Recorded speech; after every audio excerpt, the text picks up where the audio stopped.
이런 지금 트럼프 대통령의 행동 아니면 뭐 2기 행정부의 특징이라고 하면은 결국 뭐냐면은 2차 대전 종전 이후에 미국이 만들어왔던 소위 말하는 국제 질서 그거를 완전히 이제 결별을 고하는 행동을 지금 하고 있는 겁니다.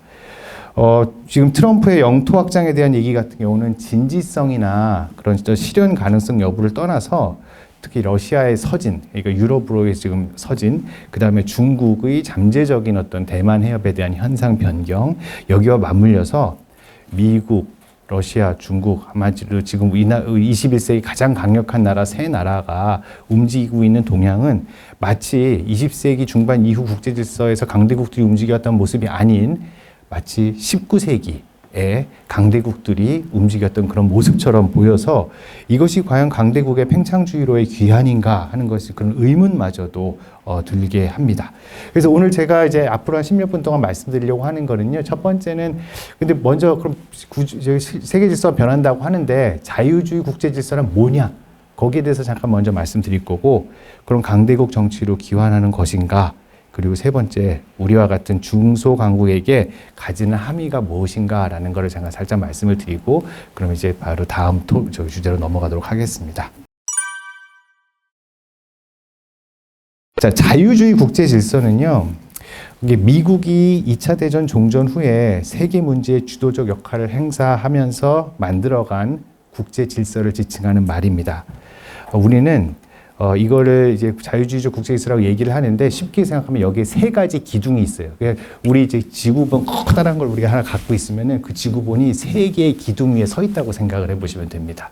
하나는 국제기구, 두 번째는 자유무역, 세 번째는 민주주의. 이 위에 기반했다 생각하시면 돼요. 본격적으로 미국이 전 세계를 자유주의적 국제질서의 형태로 만들어가기 시작한 때가 도래하니 그것은 언제냐면은 소련이 냉전에서 지고 붕괴해버린 그 이후인 거죠. 그때부터는 이제 미국은 자신감을 가지고 세계 질서를 자기가 생각하는 모습으로 만들어 가는데 그래서 바로 나오는 게 국제기구가 더 많은 역할을 하고 그 수가 막 팽창해 가고 그리고 자유무역은 전반적으로 넓어지고 그리고 민주주의도 이제 퍼져나가는 거죠. 국제기구가 사실은 90년대 이후부터 굉장히 많은 역할을 하는 게 무엇이냐 하면은 중요한 규범들, 국가들이나 뭐 기업이나 아니면 개인들이 수용하는 그런 중요한 규범들을 많이 만들어내는 것들이 있습니다. 특히 기억나시는 가장 대표적인 여러 가지 몇 가지 그 규범들을 말씀드리자면은 뭐 소위 말해서 지속 가능한 개발 이런 것들이 대표적인 거가 되는 거죠. 국제기구가 자신만의 아젠다를 만들어가기 시작을 합니다. 그래서 그거를 가지고 다른 나라들에서 얘기를 해요. 그럼 예전에는 지속 가능한 개발 같은 경우 뭐냐면은 뭐 개발이라고 하는 건 경제 개발이라고 하는 건 모든 나라가 자기가 다 알아서 할 수 있는 문제였는데 이제는 미래 세대를 생각하는 그런 지속 가능성을 생각하면서 개발 정책을 펴야 된다라는 그런 거를 하고 기후 변화에 대해서 전 세계가 공동 대응해야 된다 하는 그런 문제도 마찬가지로 국제기구가 아젠다를 쥐고 이니셔티브를 쥐고 전 세계 국가들에 대해서 아니면 사람들이나 기업들에 대해서 할 수 있는 것과 하지 말아야 할 것, 하면 좋은 것들 그런 것들에서 점점 더 이제 얘기를 많이 시작하고 그 영향력이 퍼져나갔던 그런 이야기죠. 그다음에 이제 아까 두 번째 축이라고 말씀드렸던 국제기구의 역할이 그런 거였다면 두 번째 축이라고 했다면 이제 자유무역이라고 하는 거는 세계무역기구 이런 것들이 만들어지면서 전 세계적으로 굉장히 이제 경제적으로 서로 긴밀해지기 시작을 했는데 무엇보다도 우리가 잘 아는 거는 이 WTO의 탄생과 그 기구를 가장 잘 활용한 국가가 하나 있었으니 중국이 바로 가장 그 혜택을 많이 입은 것이죠. 바로 이제 전 세계 영토들이 경제 영토들이 묶이기 시작하면서 관세들이 낮아지고 그다음에 서로 간에 뭐 노동 좀 더 적은 비용의 생산 기지를 찾아서 많은 사람들이 나서고 기업들이 나서게 되니까 바로 이것을 통해서 경제가 더 이제 전 세계적으로 무역이 폭증하게 되고 그러한 현상이 벌어지게 되었던 겁니다. 그리고 세 번째로 이제 민주주의인데요. 민주주의. 한마디로 냉전에서 소련이 지고 나니까 전 세계 국가들은 이제 민주주의가 대세구나 라고 하는 것을 느끼게 된 거죠. 그렇게 되면서 많은 국가들이 과거 이제 권위주의에 있던 국가들이 민주주의의 모습을 따라가려고 했었고 그리고 또 가장 뭐 대표적인 지역이라고 하면 뭐니 해도 역시 그 동구권 국가들이기도 하지만은 사실은 동구권 국가들을 떠나서 아프리카에 있는 국가들, 뭐 남미에 있는 국가들 많은 나라들이 처음에 민주주의적인 어떤 그런 모습을 우리가 배워야 되겠다라고 하는 그런 모습들이 있어서 거기에 대해서 이제 어느 정도 순응하는 그런 모습들도 많이 나타났던 게 1990년대 그 당시의 상황이라고 말씀을 드릴 수 있죠. 자유주의 국제 질서가 진짜 이제 전 세계에서 한번 짜잔하고 나타나고 힘을 발휘하고 전 세계의 그 질서와 그 삶의 양식을 막 만들어 나갔던 그 시절은 90년대, 어쩌면 2000년대 초반까지 그 시기의 시간이라고 할 수 있는데 어떻게 보면 이미 그 시간 속에서도 그 밑에서는 여기에 저항하는 흐름들이 서서히 하나씩 나타나고 있었다고 말씀을 드릴 수가 있겠습니다. 그 이후에서도 브렉시트가 발생을 하게 되는 거죠. 유럽의 집행부는 이민 받아라. 2주를 더 확실히 문을 열어라. 라고 주장을 하지만은 영국에 있는 사람들의 입장에서 봤을 때는 우리가 왜? 라고 하는 생각을 하게 됐다는 거죠. 아니, 내가 선출하지도 않은 정치인들이 브뤼셀에 앉아가지고 파리에 앉아가지고 자기네들끼리 좋은 거라고 하면서 우리한테 부과를 하는데 이게 우리한테 정말로 좋은 것이냐. 당신네들한테는 좋을 수 있지만은 개별 국가들에 대해서는 도저히 받을 수 없는 것이다. 라고 하는 그런 불만들이 분출되기 시작하면서 그게 구체화된 것이 바로 이제 EU 브렉시트, 특히 브렉시트의 이제 시작이라고 말을 하거든요.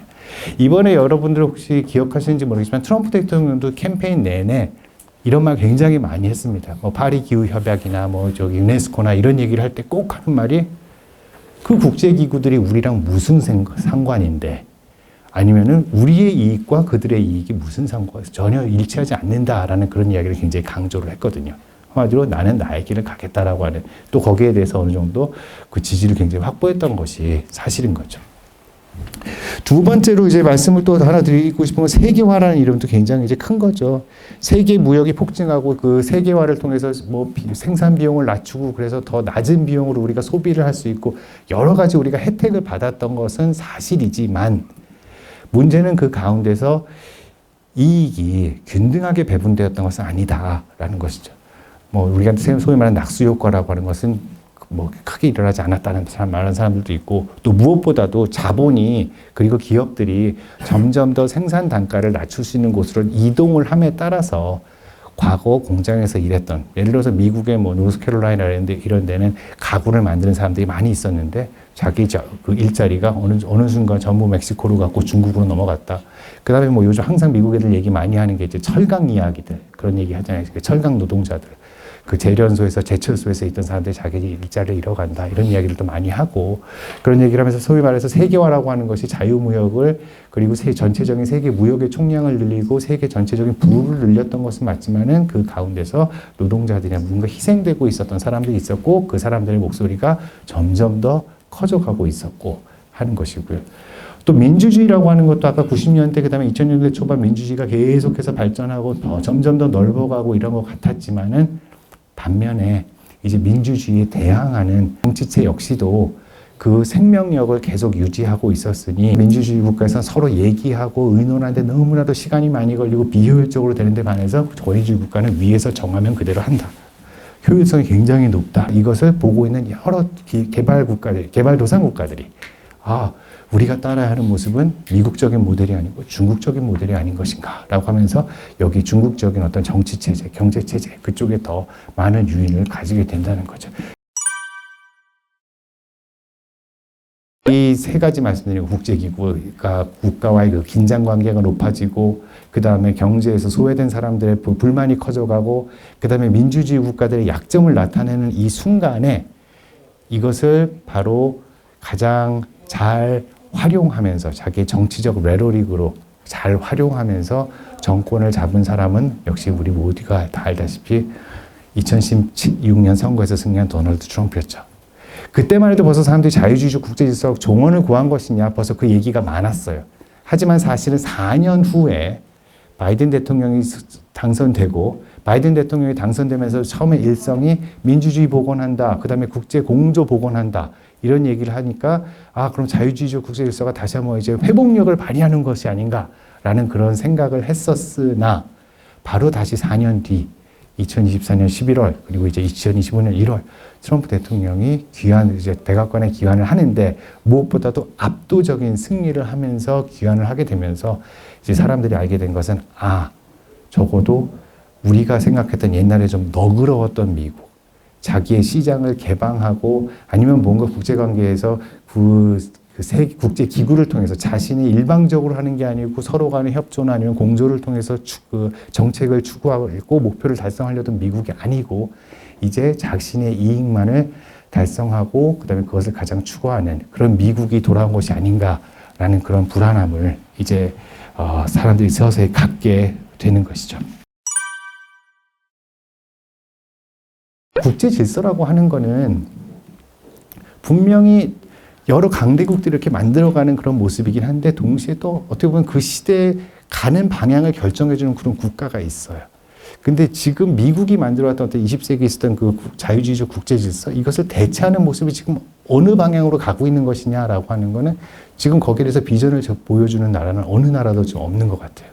어떻게 보면 국제 질서는 사실은 국제 질서는 이렇게 누가 이런 비전을 가지고 있으니까 그대로 갈 거야라기보다는 여러 나라들이 서로 충돌하고 경쟁하면서 그때 만들어가는 모습일 수도 있기 때문인 것 같아요. 그렇기 때문에 저는 이 시간에 대해서는 이 시간 오늘 이 자리에서 자유주의적 국제 질서를 대체하는 어떤 국제 질서의 모습 이렇게 저는 그런 거를 제시할 수 있는 훌륭한 학자나 대가는 절대 아니기 때문에 명쾌한 답은 지금 못 드리는데요. 다만 이제 우리가 강대국으로 지금 이제 19세기 아니면 뭐 20세기 초반에 강대국 중심 정치로 회귀하고 있는 듯한 모습을 보이고 있으니까 정말 우려하는 차원에서 두 가지 저희 정말 우려스러운 눈으로 그다음에 아니면 우리가 걱정스러운 눈으로 봐야 되는 것들이 두 가지 부분이 있어서 그거를 말씀드리려고 하는데요. 첫 번째는 이제 보호무역주의로 이제 회귀입니다. 보호무역주의 회귀요. 지금 미국이 지금 한마디로 트럼프가 계속 뭐 10% 관세, 25% 관세 이렇게 얘기를 하는데 트럼프 대통령이 요즘 따라서 되게 자주 말하는 사람이 있어요. 언급하는 과거 대통령이 하나 있어요. 누구냐 하면은 맥킨리죠. 맥킨리 대통령. 맥킨리 대통령의 과거 별명이 소위 말하는 관세맨이었다고 하죠. 그러니까 그때 재밌는 게 미국이 굉장히 그때가 빠르게 성장하고 있던 시절이었는데 동시에 미국의 시장을 엄청나게 보호주의로 가고 있으면서 그때가 거의 미국의 역사상 관세율이 가장 높았을 때 중에 하나입니다. 근데 트럼프는 그것도 하나 좀 알았으면 좋겠어요. 뭐냐면 맥킨리가 나중에 관세 다 내립니다. 왜냐면은 미국 시장이 안 좋다는 걸 그때 배웠던 거죠. 한 나라가 내가 25% 관세를 매길게 라고 하는 순간 상대방은 가만히 있지 않습니다. 마찬가지로 나도 너에 대해서 관세를 부과할 거야 라고 얘기를 하죠. 그렇기 때문에 결국 한 나라의 관세, 미국이 아무리 자기네가 시장이 덩치가 크고 뭐를 하든 간에 그 관세를 부과함과 동시에 전 세계적인 어떤 카운터 어택들이 오게 되면은 결국은 전 세계적으로 보호무역의 그 흐름은 강해질 수밖에 없고 그렇게 되면은 전 세계적으로 경제가 굉장히 큰 타격을 받고 정말 최악의 경우에는 각 나라들이 남의 나라의 경제적 이익은 상관없고 아니면 우리 전체의 이익은 상관없이 나만의 이익을 극대화하려고 하는 그런 방식으로 나가지 않을까 하는 그런 매우 걱정스러운 우려를 우리가 하게 됩니다. 두 번째로 강대국 중심 정치인데요. 강대국 중심 정치가 이제 가장 우리가 우려하는 것 중에 하나는 옛날부터 많이 있었던 것이지 소위 말하는 주변에 있는 나라들은 일종의 그 체스판의 놀이에 불과한 거죠. 장기판에 쫄이 될 수가 있다는 거죠. 예를 들어서 저 미국에 옛날에 있을 때 한국의 운명을 가장 잘 이해하는 어떤 나라가 있었어요. 그 나라 사람들이 얘기했어요. 한국에서 왔다 그러면 막 오 하면서 되게 반가워요. 어느 나라냐면 폴란드 사람들이었어요.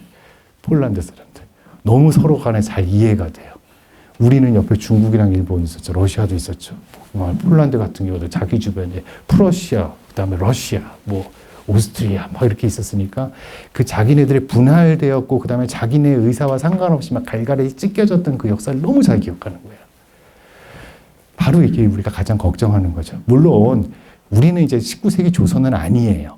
이제 우리는 굉장히 강한 경제 국가고 그다음에 군사력도 있고 하지만은 정말 우리가 어떤 핵심 이익으로 가지고 있는 예를 들어서 북한의 문제라든지 영토 주권과 그다음에 우리의 그 여러 가지 이익을 지킬 수 있냐 하는 것들은 과연 여기서 이제 이 강대국들이 이 미국과 러시아, 중국이 또 무슨 계산을 하면서 이 주변에 있는 사람, 국가들을 이익을 자기들끼리 나눠버릴까 하고 하는 것은 굉장히 우리한테 우려가 되는 그런 측면이라고 할 수가 있습니다. 이제는 우리 모두 정말 안전벨트를 쌍으로 다 매야 될 때다라고 제가 말씀을 드린 적이 있었는데 정말 이제 더 우리가 여기서부터 어떻게 해야 될지 저는 지금까지 이제 전반적인 국제적인 흐름을 한번 짚었다고 하면은 이제 다음부터는 우리 정말 중요한 우리 안보의 문제에 대해서는 우리 허태근 장관님께서 더 잘 설명을 해주실 거라 믿고 저는 이제 여기서 제 톡을 마치겠습니다. 감사합니다.